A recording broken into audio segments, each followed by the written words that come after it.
Good afternoon and thanks for joining us. It's 5 weeks since we set ourselves the target of vaccinating almost 15 million of the most vulnerable people in the country. And the aim was and is clear to everyone by offering the prospect of protection from COVID to everyone 70 and over, to all frontline NHS and care staff, to older care home residents and staff, and to all those who are clinically extremely vulnerable, we can do the most, the fastest, to reduce the incidence of death and serious illness. And with less than a week to go until the target date of Monday the 15th, there's no doubt we have made great strides, with just over 13 million people now vaccinated in our United Kingdom, including 1 in 4 adults in England, over 90% of everyone over 75, and over 90% of eligible residents of care homes for the elderly. But that still leaves nearly 2 million people, a population roughly twice the size of Birmingham, that we still hope to reach. And there are people across the country who, for one reason or another, haven't yet taken up their offer. So now is the moment to do it. Wherever you are, you won't be more than about 10 miles away from a vaccination centre. So go online or get someone to help you, or simply pick up the phone and call 119. And let me appeal particularly to the fantastic social care workers that we all rely on to look after our relatives, our parents, our grandparents.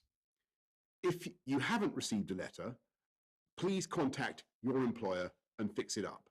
And let me stress that these vaccines are safe and effective. And it was good to see the World Health Organization today confirm its support for the Oxford AstraZeneca vaccine for use in everyone over the age of 18 and obviously everyone over 65. And also supporting the 12-week interval between the 2 doses. Indeed, they say the longer interval provides greater protection. And the reason I make this appeal today for people to come forward in those groups and get vaccinated is not so we hit some numerical target, but to save lives, prevent serious illness, and so the whole country can take another step on the long and hard road back to normality. And as the data comes in, I'll be saying more about that, including setting out the roadmap over the next 2 weeks. I think the people of this country absolutely understand the importance of protecting the most vulnerable first, and that's what we are doing. And if we can keep the pace up and keep the supplies of vaccine up, we hope to reach everyone in cohorts 1 to 9 by the end of April. And I want to thank all those involved for their heroic efforts: the doctors, the nurses, military medics, local authorities, transport planners, warehouse operatives, delivery drivers, countless volunteers, often working through the night or even digging out snowed-in vaccination centres, like the community effort at Alwoodley Medical Centre in Leeds last Saturday, so GPs, nurses and their teams could deliver 1,200 doses that day. And I want to thank the millions of people who have received their vaccinations, and with cases still high and the pressure on our NHS still severe, I want finally to thank everyone, all of you who are continuing to follow the rules. And I urge you once again to stay at home, protect the NHS and save lives. Thank you very much. I'm now going to ask Patrick to do the slides. Yes, thank you. Can I have the first slide, please? This shows the number of people testing positive for COVID-19 in the UK from September through to today. And what you can see is that this peak that we've had in January is now coming down to much lower numbers. Today, the number was 13,013 people testing positive. So these are people coming through the testing system. And you can see that there is a good decrease, but numbers still remain high. Next slide, please. A more unbiased way of looking at this is the ONS survey, which takes a sample of people from across England in the community. And what you can see here, and the pinkish line is when restrictions were introduced, the lockdown, and you can see the numbers are coming down. And these are old data because it gets updated every week, and they look backwards a bit. So I'd expect this to come down further when we see the next set of data and come down further again thereafter. So in terms of the number of cases, things are definitely heading in the right direction, and that is trending also, of course, in terms of hospital admissions, which are coming down as well. Next slide, please. And this shows the reduction in the number of people in hospital. So hospital admissions have come down, and the number of people in hospital has come down as well.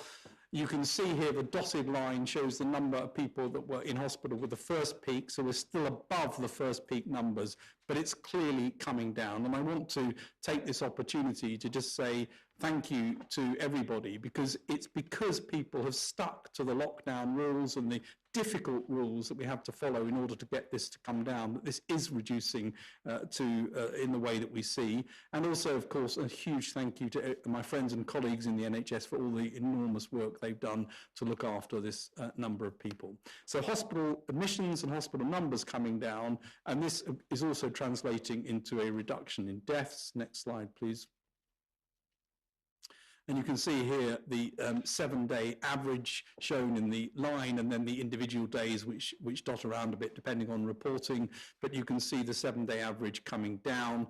Again, deaths coming down as hospitalizations come down as well. So all of the numbers are trending in the right direction, coming down quite well because of the effects of the lockdown. And here the deaths are now below the first peak average and coming down, but they've still got a long way to go, and I expect them to take some weeks to come right down. Final slide, please. And as the Prime Minister has said, the vaccination programme is going very well, and over 13 million people have been vaccinated. Thank you. Thanks very much, Patrick. Let's go to questions from members of the public. Kathy from Huddersfield. To priority groups in the daily infection figures? If so, by how much? And if not, why not? Thank you. I think that's an incredibly important question, Kathy. As I told everybody a few weeks ago, this was one of the key things that we were going to be looking at as we make our plans for the roadmap in a couple of weeks' time, and we'll be following the data very closely. But I think I'd really better go to Patrick for an appreciation of what we're actually seeing so far, because at the moment, although we're seeing reductions in deaths and we're seeing the control of the virus, it seems pretty hard to me to see actual impact of the vaccination program on those numbers yet. But I'm told that we wouldn't be necessarily be seeing it yet. But Patrick, over to you. Well, it takes 2 or 3 weeks for the effect of the first dose of vaccine to really start kicking in terms of immunity, a little longer, towards 3 weeks, or possibly a little longer in the oldest groups. And then, of course, it takes time for people to catch infections and for that to show up. So it's not surprising that we're not getting all of the data through yet. If you look at Israel, there's beginning to see some data there suggesting quite a significant effect, and we will be able to analyse our data over the next couple of weeks to start seeing the effect. And I think it's important not to keep looking too early, because these are complicated figures to look at, but we would expect to see a reduction, first of all, in severe disease and probably in the deaths and also in infection rates, and that's what we're looking at, and we'll see data, as I say, within the next couple of weeks, I hope. Thanks very much, Kathy. James from Uxbridge. With the government expanding the availability of lateral flow tests to businesses with more than 50 employees, are there any plans to use similar schemes to allow for the opening of weddings and other events with a similar number of guests? Thank you, James. I'm a massive enthusiast for the advantages of lateral flow testing and daily testing. It's getting ever more sophisticated. There are tests that you can do now that don't require, you just require a salivary test. They're faster than the ones which involve swab up the nose and so on. but these will really come into their own, I think, as we get the vaccination program really, going down the cohorts, and as we start to be able to unlock in the way that I hope to set out in the next couple of weeks. So the answer to your question, James, is we do want eventually, of course, we want weddings and other such events to go ahead as a result of the vaccination, the overall program, and the overall reduction of disease.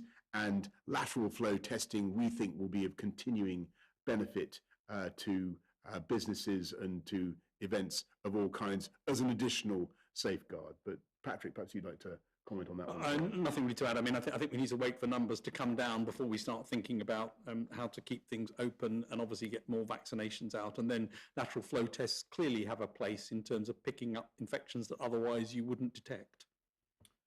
Thank you very much. And Laura Koonsberg, BBC. Thank you very much, Prime Minister. Should members of the public be booking summer holidays or not, whether at home or abroad? Because the Transport Secretary this morning warned people against booking anything at all.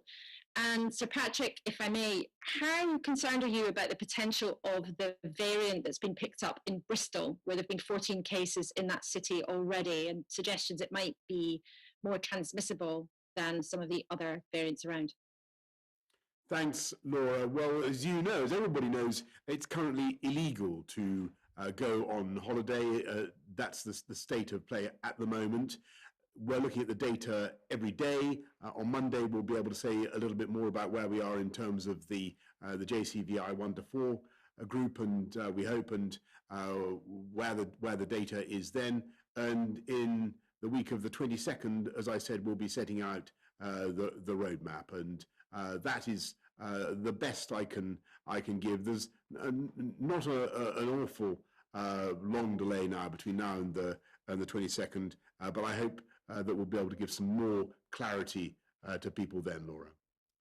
In terms of the variants, we're seeing the same variants or some of the same things in variants popping up all over the world, and that's what you'd expect. There are some variants the virus likes to have because it gives it some sort of advantage, and the advantages that variations may give include increased transmissibility or increased severity, and potentially for some immune differences, which means that the body recognises it differently from an old variant. Those are the three things that one worries about. The common variant that's now in the UK that was first detected in Kent does transmit more and perhaps is more severe, as I've described before, but it doesn't seem to cause enough of an immune shift to worry about that in terms of vaccines. So the vaccines work really well against that. So the first message is that, for all of the mass of the virus out there, it's getting vaccinated, which is important, and making sure that everybody who's eligible to get a vaccine goes out and gets vaccinated. Really critical. The Bristol variant has got one of the changes that the South African variants got as well. And again, it's one that the virus likes to try and get. So it's not surprising it's happened, and it will happen elsewhere as well. And in getting that variant, it does make it slightly more likely to look different to the immune system. So we need to watch out for it. We need to measure it. We need to keep on top of it, and need to keep testing the vaccine effects in this situation. But the very key thing, the thing that we have to do is get numbers down. The lower you get numbers, the lower the chance of getting more mutations. Thank you. Tom Clark, ITV News. Oh, I didn't answer the question. Prime Minister, thanks very much. Public Health England has confirmed to us today that what looked like really positive data on vaccine efficacy in the real world in the UK vaccine rollout. Are you encouraged by how well the vaccine appears to be working in that early data? And to Sir Patrick Vallance, if I may, given the great progress we're making on vaccination and the encouraging results, are you becoming concerned that the politicians you advise might be tempted to maybe resist your advice to be very measured and slow in how we lift lockdown restrictions? Well, thank you very much, Tom. As I think you may guess, there's no one more tempted to be encouraged by data than me, but I've got to be honest with you. I've looked at the data I've seen and scrutinised it with my layman's eye, and so far, as I said in answer to Kathy from Huddersfield, yes, we're getting the numbers down, but can I see results that I think are directly attributable to the rollout of the vaccine, although I'm assured that will happen soon. Tom, I can't say that I can see them yet, and that's my honest answer at the moment. But it's great that Public Health England have published some encouraging data, but that's how it seems to me at present. But Patrick, again. Yeah, I just want to wait a bit longer until we see the full data. I mean, we need to get data that comes through that we can really understand, analyse, and be sure of what's happening. I say encouraging results from Israel coming through. The clinical trials are very clear about the efficacy of these vaccines, so you'd expect all this to happen. I think we should wait and look at this properly and not try and second guess as we go along. In terms of the speed of change, it's worth remembering that even with very high vaccine uptake, and it's great to see so many people have come forward and been vaccinated, there's still a large number of people who aren't vaccinated. And there will be a significant number of people in high-risk groups who aren't yet vaccinated because they either haven't had an opportunity to, they can't take it for some other reason, or they haven't come forward. And those people remain at risk. And so it's important that we go cautiously in opening up in order to be able to measure the effects. And one of the things that's really crucial in this is to get enough information to know the trajectory we're on and not jump ahead of it, because we're at very high levels and that can take off very quickly. So I think caution is important as we go into opening things up, and measuring is important, and data is what's going to be important. The virus isn't going to be particularly interested in dates.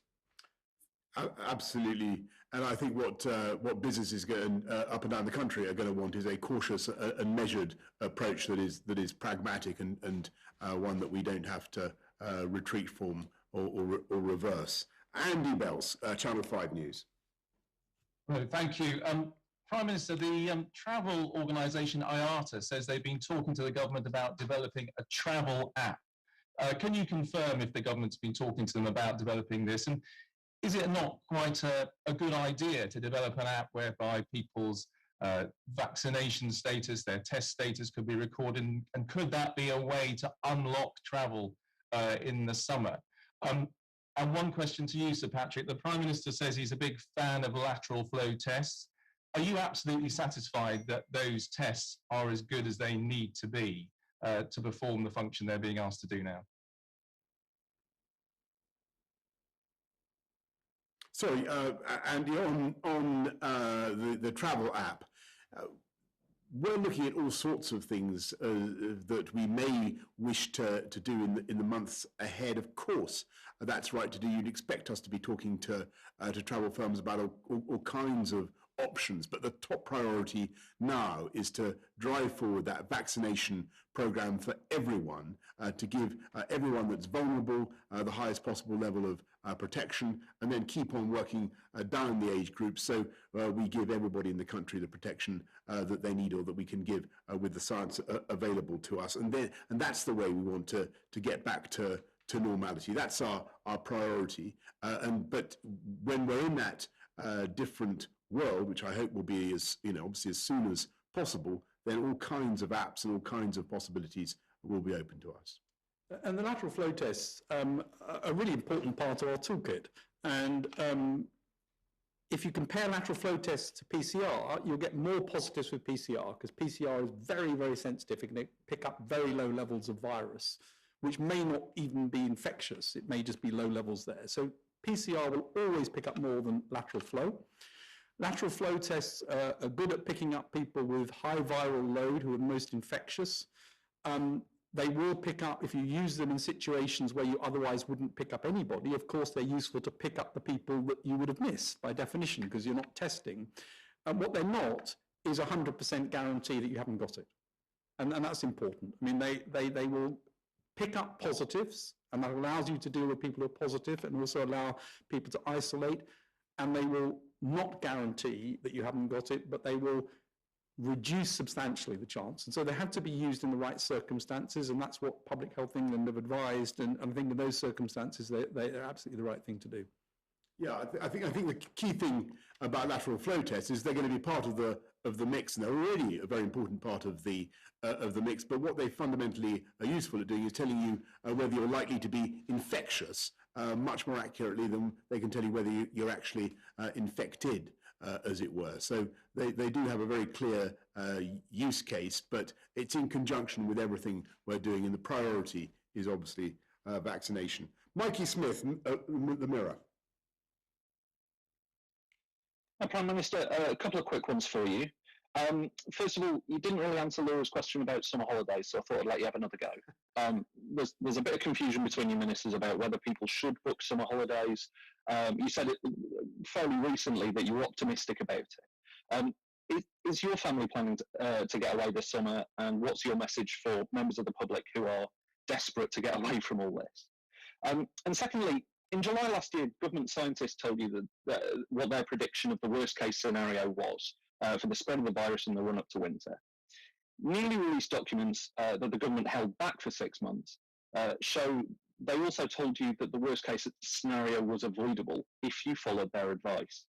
They suggested you not rush to reopen schools and universities, that you not plan to relax rules over Christmas, and that you keep people working from home wherever possible. And in each of those cases, you did not follow that advice, only to reverse course when it made things worse. And by November, before the new variants emerged, we were in the worst case scenario that was predicted in July. 2 weeks ago, you stood on that spot and you told grieving families you'd done everything you could. But don't these documents suggest that that isn't true? Mikey, first of all, on your question about the summer holidays, I'd really repeat what I said to Laura. I'm afraid it is just too early for people to be certain about what we'll be able to do this summer, and we hope to be able to say more in the week of the 22nd, as I've said, when more data comes in, and more crucial data about the rollout of the vaccine programme and how it's working on us all, Mikey. So I'm afraid I understand why people want to make plans now, but we're just going to have to be a bit more patient. And on your second point, well, there's been scientific advice of all kinds throughout the pandemic.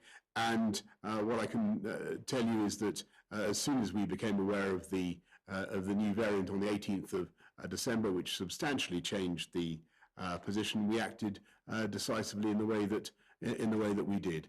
But there have been scientists who have called for no lockdown, scientists who have called for a complete lockdown throughout. They have been brutally difficult decisions, and we have done our best, as I've said before, to take all our decisions in the interests of public health and protecting the public. Mesa Hall from the Express, who I'm afraid I left out last name. Mesa.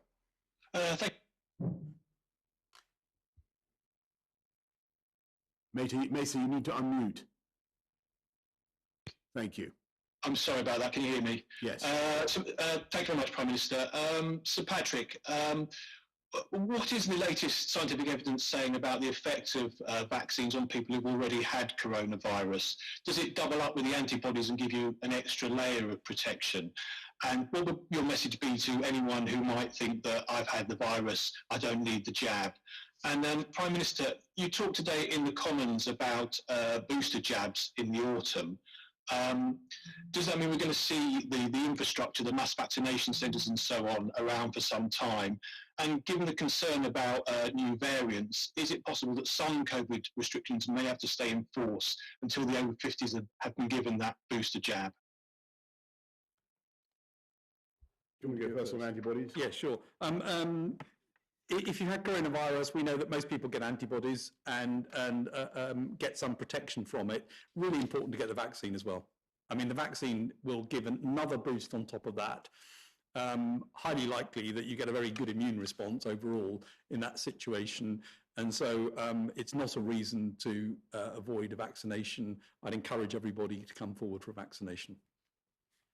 Mason, we don't see any evidence at the moment to say that the vaccines don't have a beneficial effect against all the variants. So it's likely that all the vaccines have at least some beneficial effect on all variants. But the way we're thinking at the moment, and you'll have heard Jonathan Van Tam say this the other night, is that as new variants appear, it will be more useful than ever to have vaccines that can combat all variants. And yes, I certainly think we need to be getting ready for a world in which we do have booster jabs against new variants in the autumn. But what we want to do, and maybe beyond, and we should start to think about it as a flu jab, something that elderly or vulnerable people make sure they have every year. And I've no doubt that the vaccines will get better and better at being able to cover for all variants. But the plan at the moment is to continue to accelerate the rollout of the present vaccines for all groups. And as I said just now, we're aiming for all JCVI groups 1 to 9 by the end of April. Okay, thank you very much. Wait, we've got one last question from Nigel Praties from Pharmaceutical Journal. Thank you, Prime Minister. Community pharmacies have been a vital lifeline for patients delivering medication and remaining open to provide health advice and support during the pandemic, and of course, providing COVID vaccinations. But they have yet to see their additional costs during the pandemic reimbursed, and we're seeing hundreds of high street branches closed due to financial problems exacerbated by COVID-19. When are you going to reimburse pharmacies for their additional costs during the pandemic? And how many pharmacies are you happy to see close before the government does anything about it? Well, Nigel, I don't want to see any pharmacies close. I think pharmacies provide community pharmacies, high street pharmacies provide an absolutely outstanding resource for our country and its healthcare needs. And I'm particularly grateful to pharmacies now for what they're doing as part of the vaccine effort. There are hundreds of pharmacies up and down the country are already distributing vaccines very effectively, and we think that they can play a very important role in helping us to get vaccines into the arms of people who may be harder to reach. We think pharmacies can play a really, really important role. People trust pharmacies, they know where they are, they can find them. The people who work in them, staff are well informed, helpful. It's a very, very good environment to get a lot of good things done to protect the public. So on your point about reimbursement, I would want to make sure that they're reimbursed as soon as possible. They play a vital role in helping us to fight the pandemic and many, many other public health needs. Anything you want to add to that, Patrick? No, well, thank you all very much. See you next time. Thank you.